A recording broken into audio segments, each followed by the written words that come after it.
So I plan to run through the decades of China's opening, and as you can tell from the title of my book, what I believe is its closing and retrenchment. And many of you may disagree, and that's interesting to me. So please interrupt me if you choose, and otherwise just ask questions when it comes. So I think with this group, I really need not remind you of what Maoist China was like, but just a brief synopsis. It was very gray and cold. There was basically only cabbage and potatoes to eat. People dressed in gray or blue. There was no, makeup, or there were very few art products that were available. So it was a pretty drab sort of outlook landscape for China. So Mao Zedong died in 1976, and from 76 to 79, there's kind of a power struggle. And in 79, Deng Xiaoping emerges as the paramount leader of China. He kind of walks out of jail and into Zhongnanhai. So he needs to consolidate power quickly, and he does so with a number of very sort of radical reforms. The first one is the rural revolution, in which he begins the responsibility system. So farmers, instead of having to grow certain grains that are required by the state, they meet a quota for growing grains, and then they can grow whatever they think will sell. So you had areas, for example, that were very good at growing fruit, suddenly have fruit to grow, and the farmers would sell this at the new free markets that were opening up. And so these localities would become much wealthier based on that. There were free markets opening up for all sorts of different goods. So instead of lining up and saying, 同志, 同志, please, comrade, will you give me whatever? You could just sort of pick through things. You had sort of the whole landscape bursting into color. So instead of the Napa cabbages and the potatoes that used to be the staples of at least northern China diet, you had bananas from the Philippines and pineapples and star fruit, all of these different things that people had never seen before. You had a cultural renaissance. So you had poets wandering through the cities reading what they called misty poetry. You had artists who were displaying their canvases. They couldn't really get approval to do so in formal art galleries, but they'd set up in parks or in people's apartments, and no one would pay attention to, no one would crack down on them. You had musical performances, often in embassies or other protected areas. You had independent films that started to be shown cautiously to foreigners and to high officials. You had all of this sort of, cultural renaissance. Every Danwei, every work organization began to invite people to give lectures. There was a real popularity around Qigong masters. So people would go to, say, the Workers' Stadium in Beijing and see a Qigong master who was sort of a hybrid between a health guru and a magician or hypnotist. And everybody, he'd tell everybody, okay, take off your glasses and squawk like chickens. And everybody would do that. And they would come back amazed, and they would buy his, set of tapes about Qigong. It was an amazing time. The universities started to have dances, which they'd never had previously. I lived about 20 minutes south by bicycle of the university district, so I would go up there on weekends.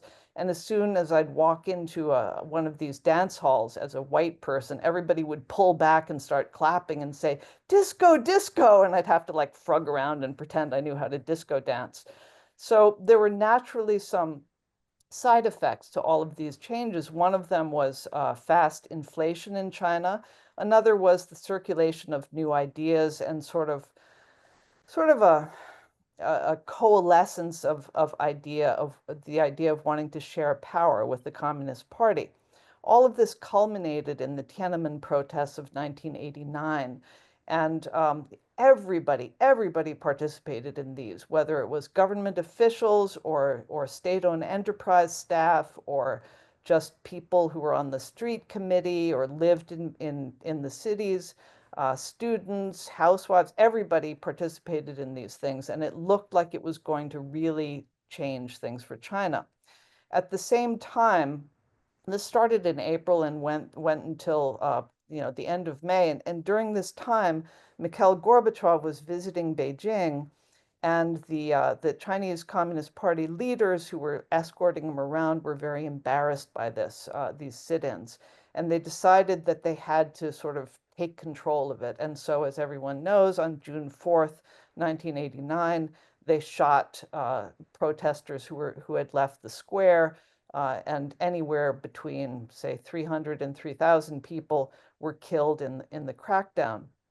So then we go to a period of sort of 3 years of chill over China, where the party is first using physical force to assert control, and then using other means to assert control. They've started all these study groups to look at the color revolutions in the Soviet Union, and they're very worried that China also is going to crack up.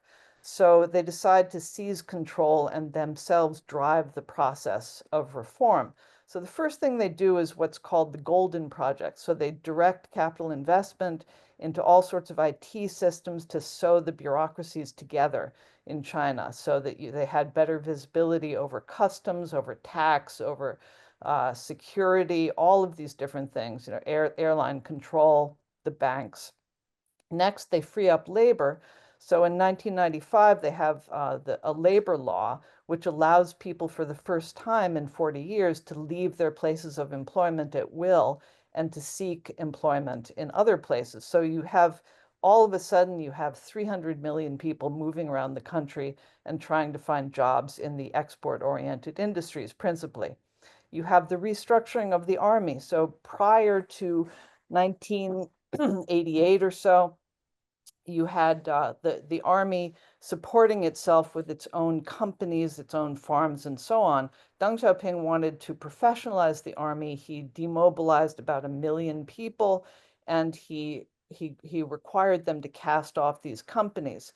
But you had a process where individuals in the army could take control of the companies and accept that they would their losses or their profits. But it was done on a sort of like semi-official basis. So, um, and then the next thing was that a lot of people who were developing technological, solutions for things wanted to get funding and start companies. So under the earlier system, the bureaucratic ministries, the industrial ministries controlled all the funding to companies, and they funded companies under their own aegis. But you had these organizations like the Chinese Academy of Sciences that didn't have much funding or own companies, but nevertheless wanted to enable their entrepreneurs to start companies. So they went to the State Planning Commission and said, look, we really would like to have independent funding. So that was the genesis of China's first private equity industry and venture capital industry. The first such organization was called China Venture Tech. So it was done in a very sort of tentative manner because the party felt that with all of this social change and all of this financial change, it might be difficult to maintain control. So the best way to maintain control would be to put these organizations under the management of their own personal relations. So this was the genesis of China's sort of red elite and the subsequent Gilded Age. So there were a lot of course, unintended consequences of all of these social changes. One such unintended consequence was the impoverishment of local governments. So because of the tax reform of 1995, was it 95? I guess it was 93, a little earlier than that. Anyway, because of the tax reform, the central government set up all of its own tax offices and would initially collect all the taxes, corporate income and personal income and so forth, and then remit what they had, a portion of these taxes to the local governments. But gradually that began to be sort of more for the center and less for the localities. And as the money dropped through the 5 levels of local government in China, by the time that the funding reached the lowest level, it basically was gone because the province had wanted to build an airport or the city had wanted to build a sewer system or something like that. And so by the time taxes reached the bottom, there weren't a lot left.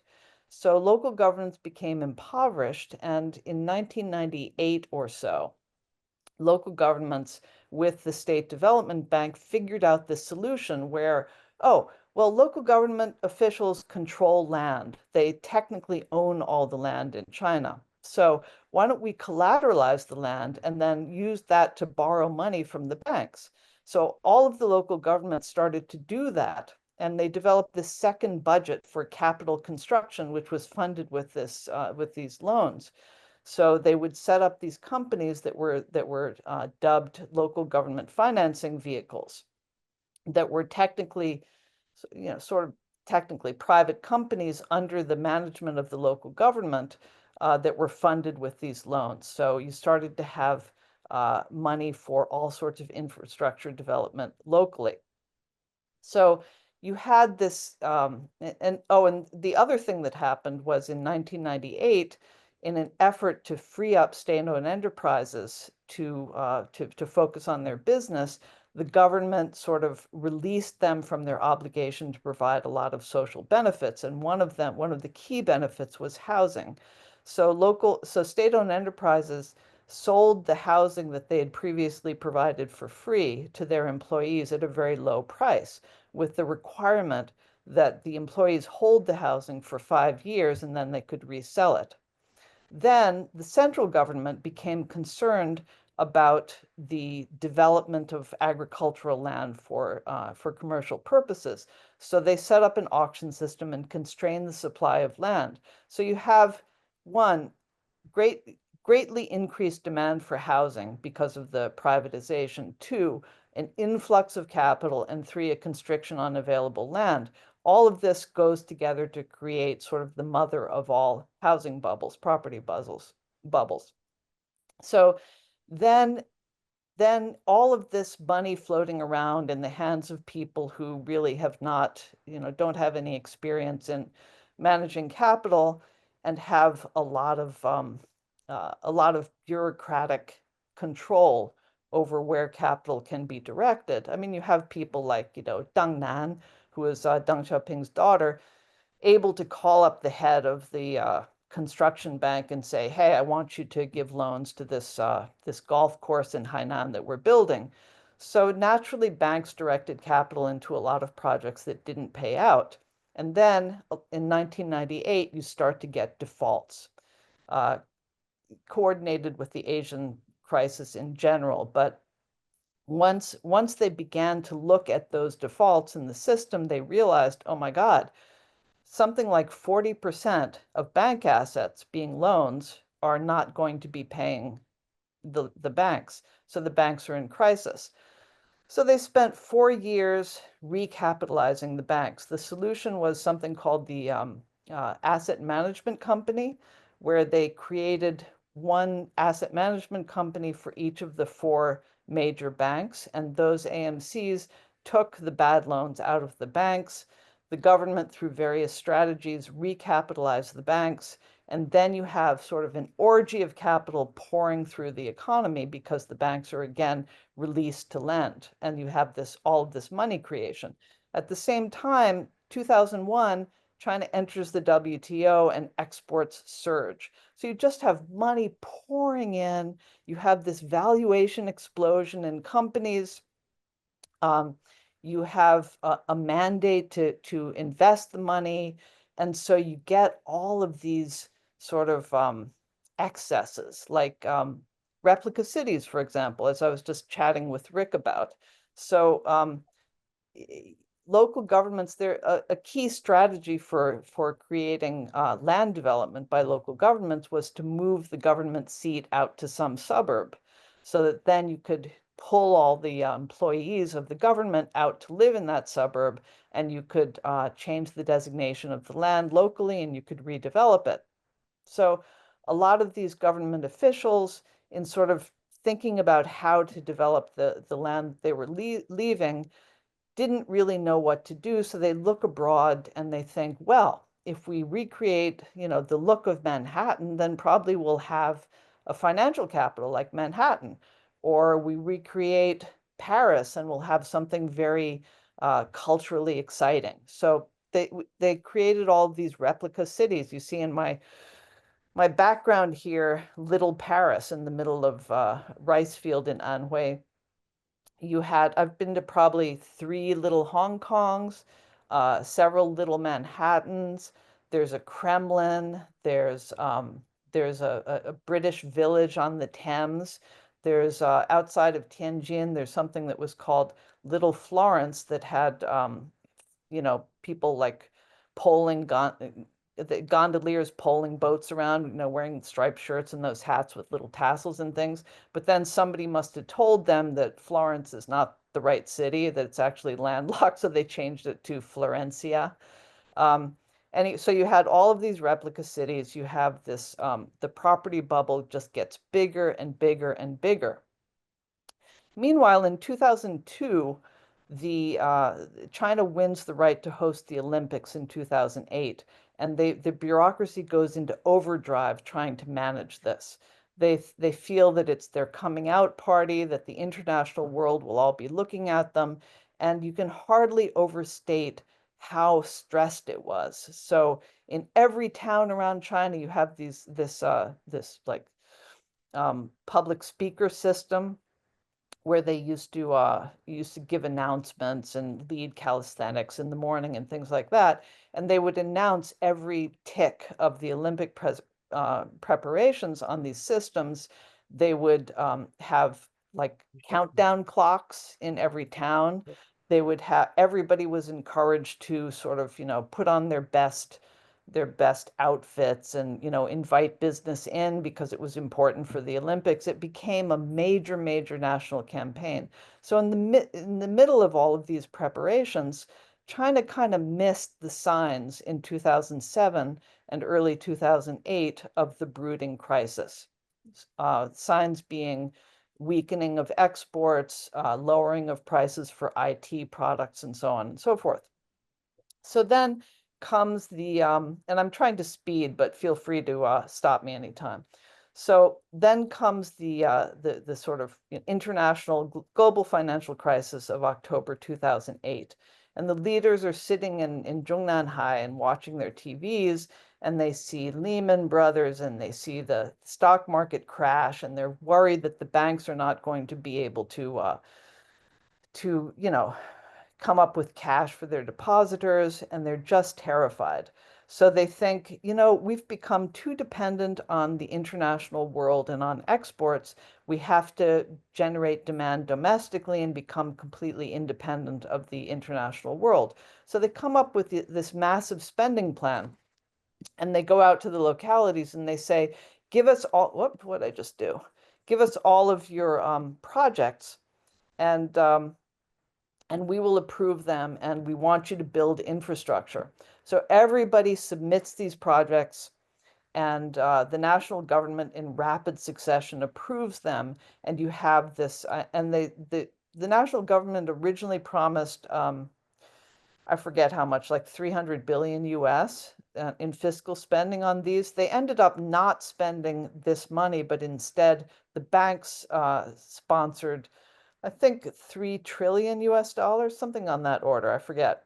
The requests that came in were on the order of 20 trillion, but that was just because everybody had these wish lists. So they fund, 2-3 trillion dollars worth of these things, and everybody starts to build, build, build. This leads, of course, to all sorts of, problems and abuses. Um, you're getting, white elephant projects like airports built in places that don't have any airlines or any planes coming there. You have bridges that are actually built to nowhere that just end someplace in a field.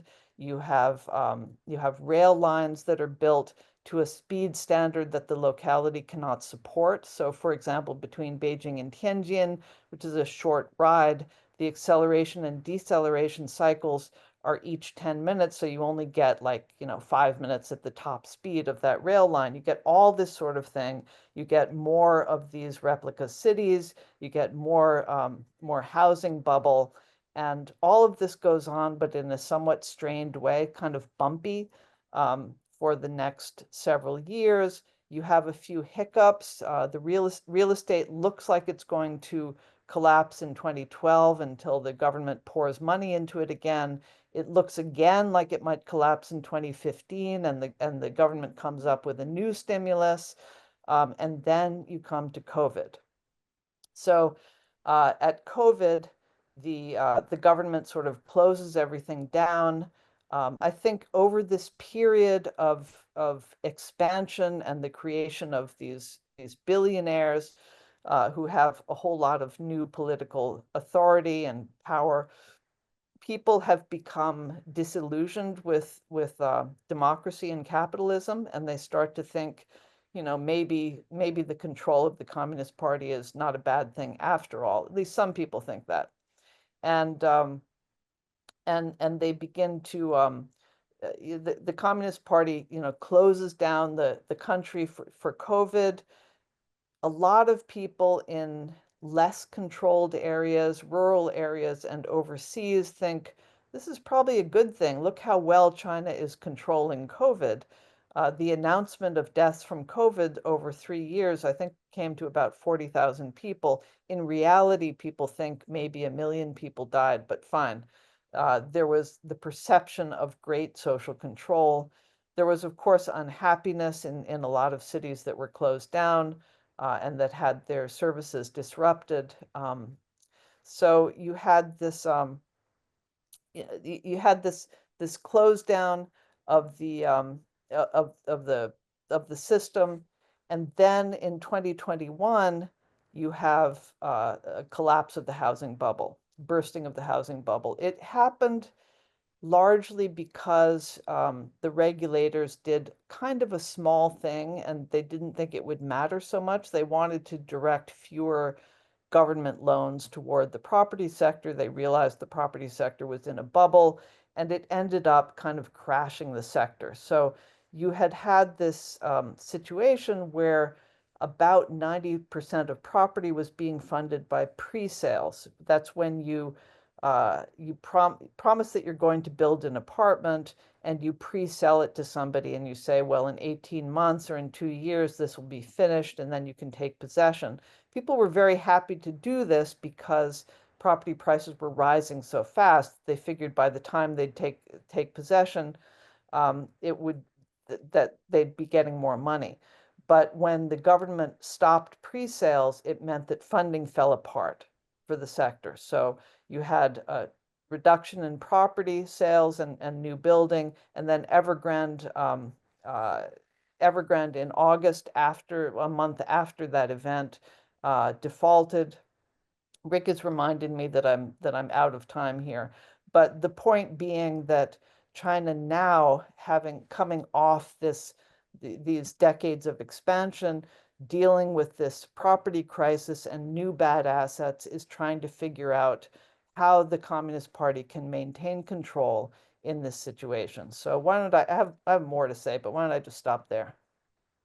Actually, as you were talking, I was thinking, I did, I gave my thing on the Chinese, what's going on now in the Chinese economy last December.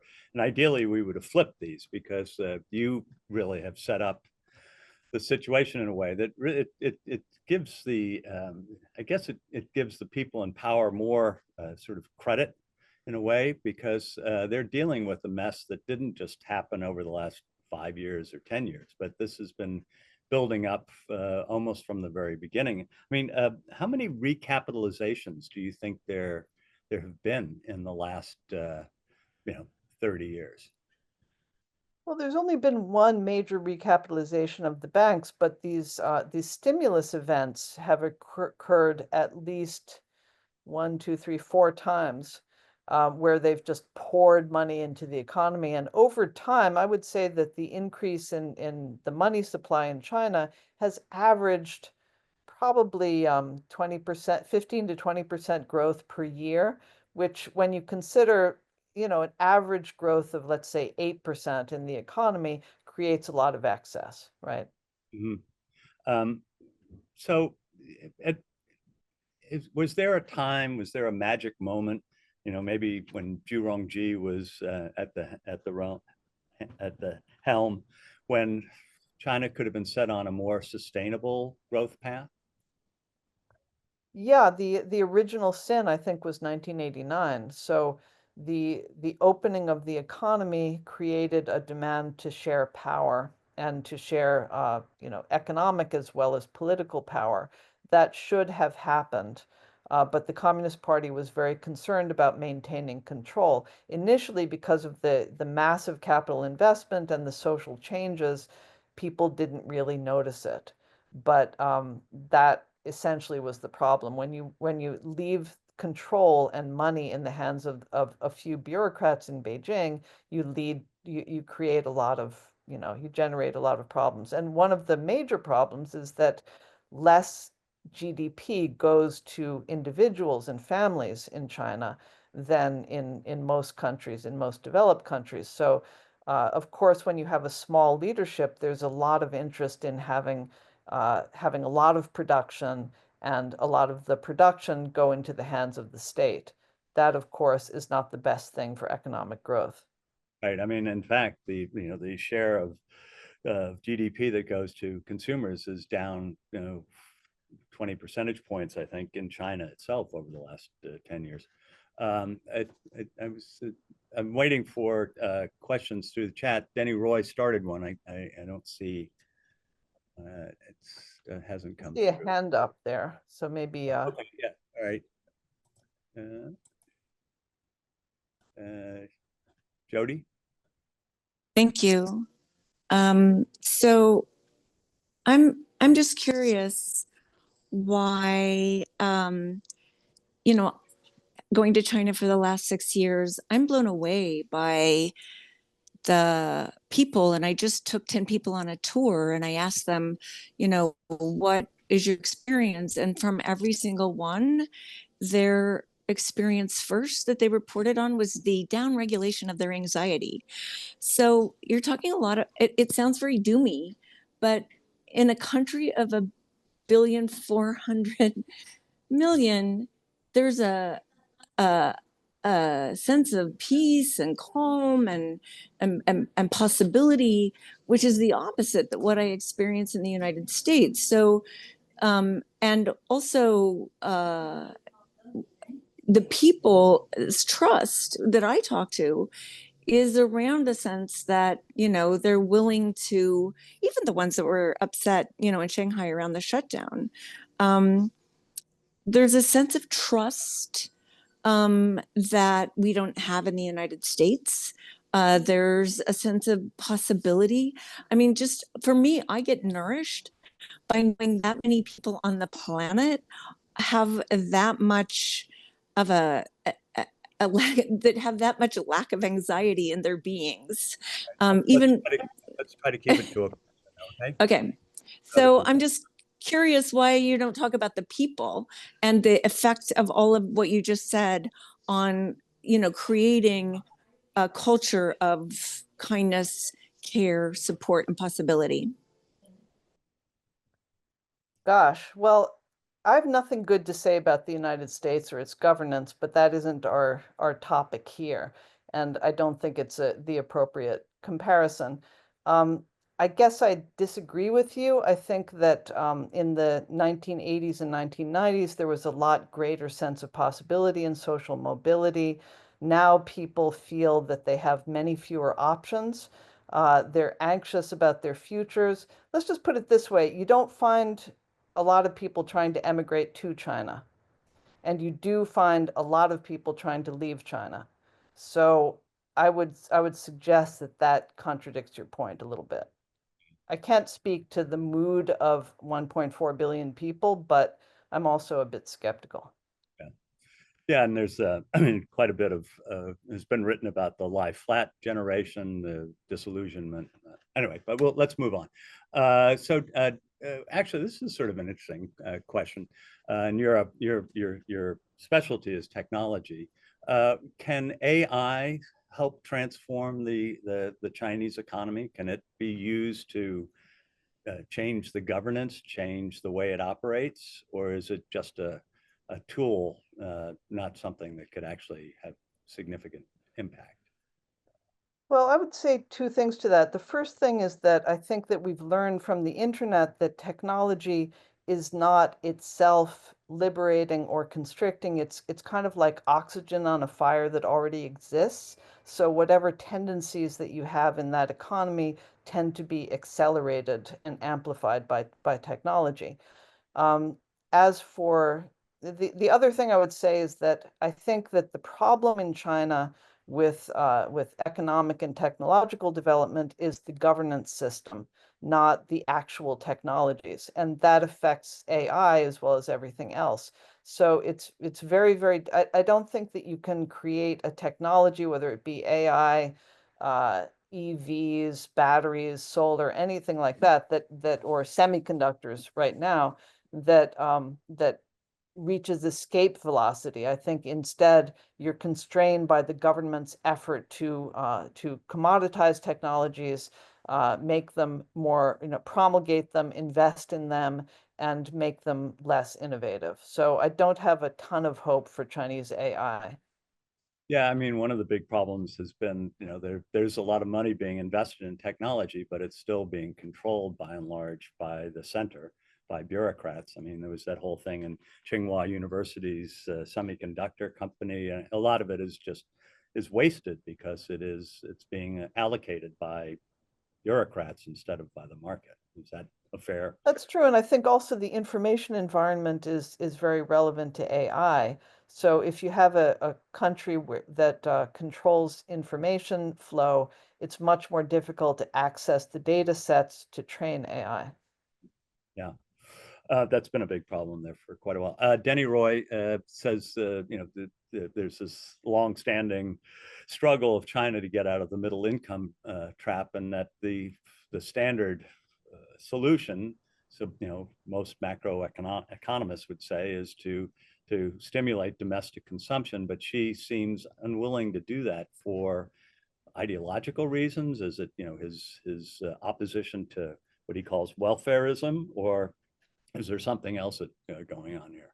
I mean, I think it's a structural issue. So, similarly, you could say, oh, well, the United States would be so much better off if we had a government-run health system, but it's just, it's politically impossible. Structurally, it's very difficult to achieve. So the same thing in China. I think that the key obstacle to consumption growth in China is the hukou system, the residence permits. And you can't dismantle the hukou system without changing the educational system and its funding, without changing how taxes are collected, how pension is managed, any of those things.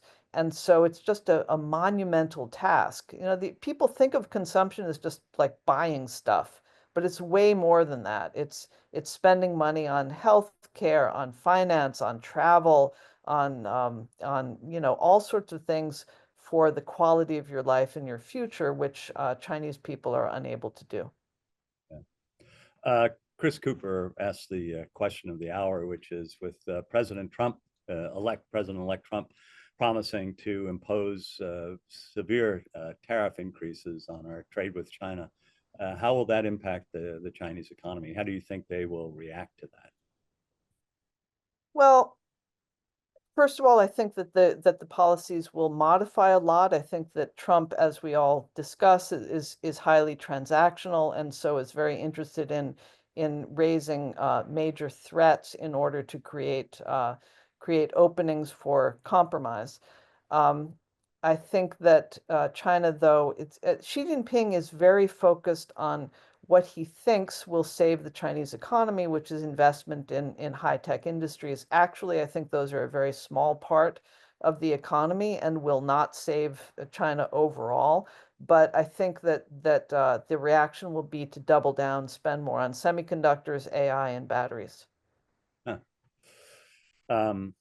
What going back to your wonderful point about how the local governments were impoverished by that tax change 30 years ago.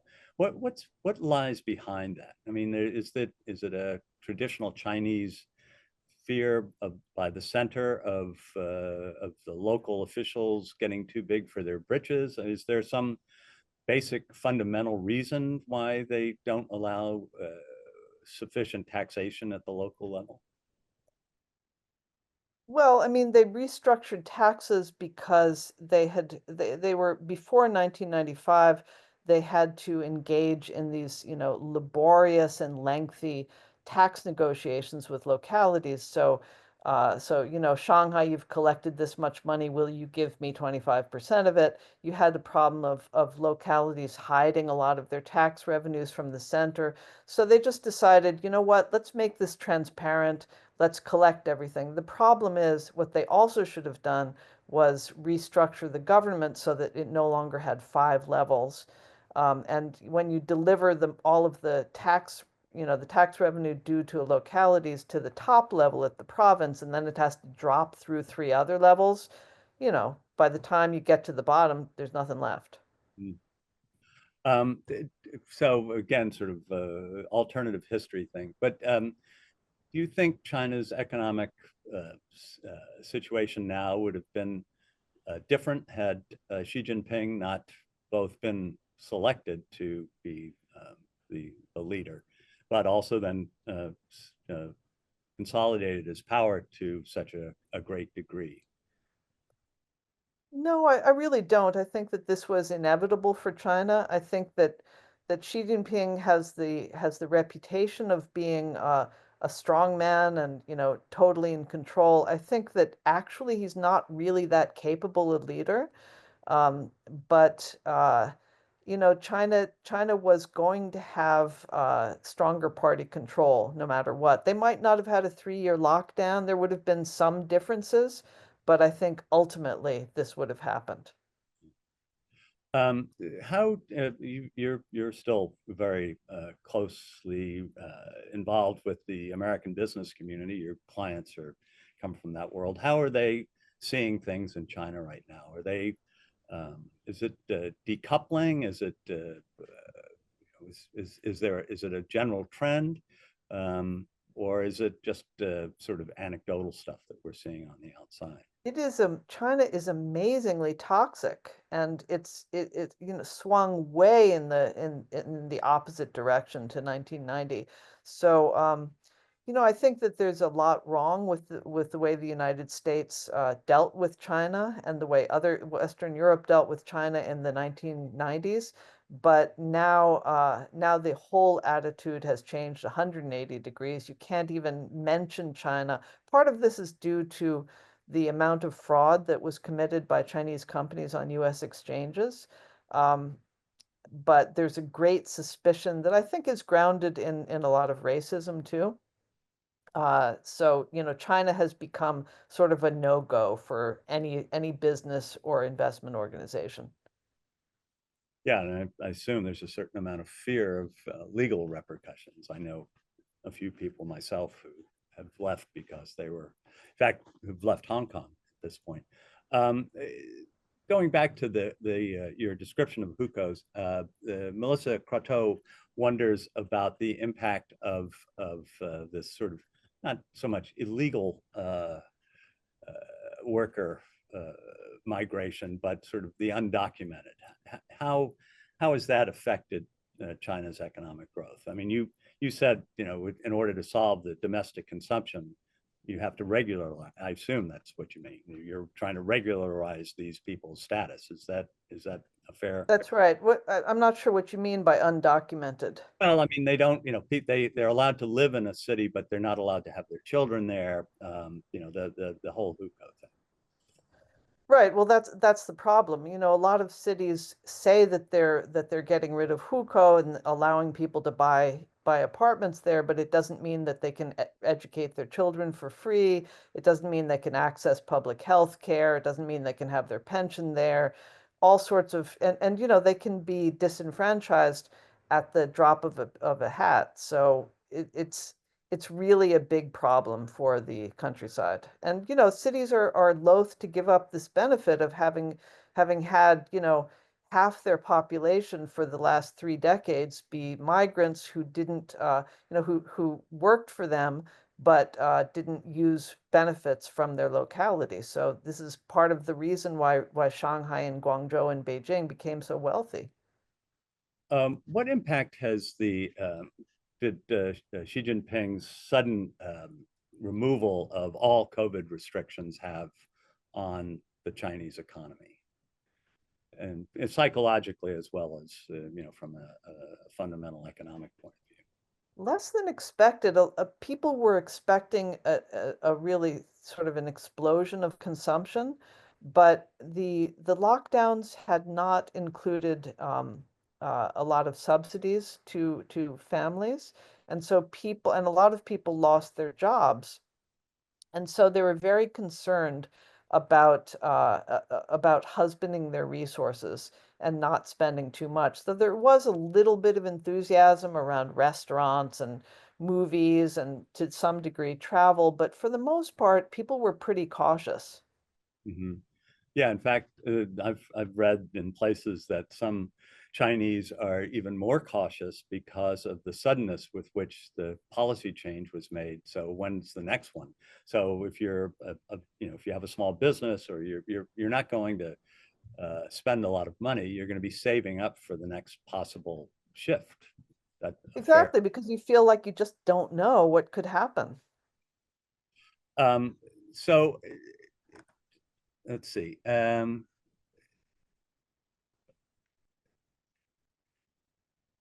So would you say that the current state of relations between the United States and China, which has gotten really pretty rocky and is going to be uh, uh, possibly rockier, um, how would you assess the blame?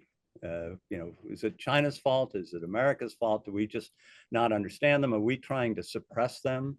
That's a fairly common narrative that you see from time to time. But how would you portion out the blame? I guess for these huge global trends, I don't think blame is a particularly relevant metric because that has to do with what individuals do and how they feel, and I don't think that that's especially relevant here. I think that the great offshoring and sort of the emancipation of business in the 1990s in Europe and the United States to go overseas and art and access cheap labor to manufacture stuff. Companies built up vast profits that governments could no longer control.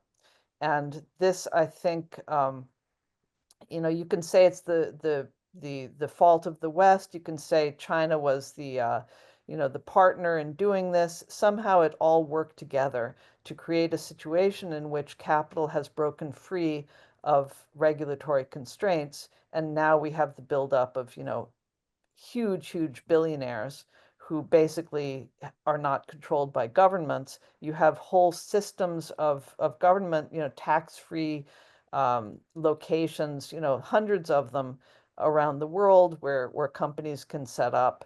You have and not pay taxes and not display their financial statements. You have private armies, you have private communication systems. Basically, we're in a situation where governments no longer really control much. Except in China. China is trying very hard to hold on to that. Yes, and to the detriment of their economy. What the answer is, hard to say. Yeah. Let's just one last one. How speaking of billionaires, how have the Chinese billionaires who created those first big tech companies, how are they faring today? I mean, they got a little too big for their britches there for a while, and there seemed to be a crackdown. Have they come back? Is Jack Ma, resurgent, or is that era over?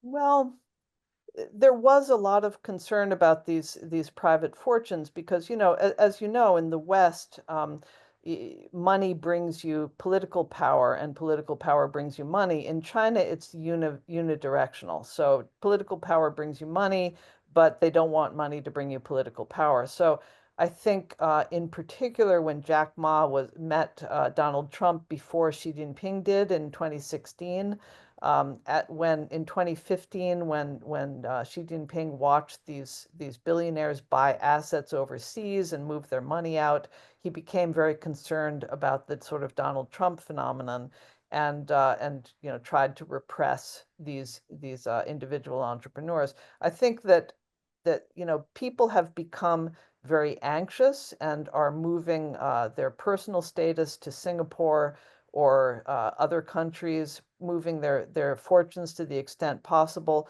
But you still make your money in China, so you still try to do your best to stay there. Yeah. Yeah, that's always been the conundrum, right? I mean, it's kind of hard to turn your back on that. That's just why all those Taiwanese and Hong Kong investors 40 years ago were the first ones in. They, Exactly, and it's kind of it's a hard thing to time. It's like a market bubble generally. When do you sell your stocks? So when do you extract yourself from the Chinese economy and turn your back on those billions? Yep, that's the continuing question. Well, Anne, thanks so much for joining us from Taipei, by the way, folks. So that's why we're at 2 o'clock. It was 8 o'clock in the morning for her. And I would again like to recommend this book. It's a good read. It's 140 pages. It's just it's really a terrific outline of the arc of China's recent economic history. And the bibliography, which not everybody would look at, but I do, is really quite interesting. I mean, there's some great references there, which I've actually been going back and looking at selectively. But anyway, a great joy to have you, and thanks so much for taking the time.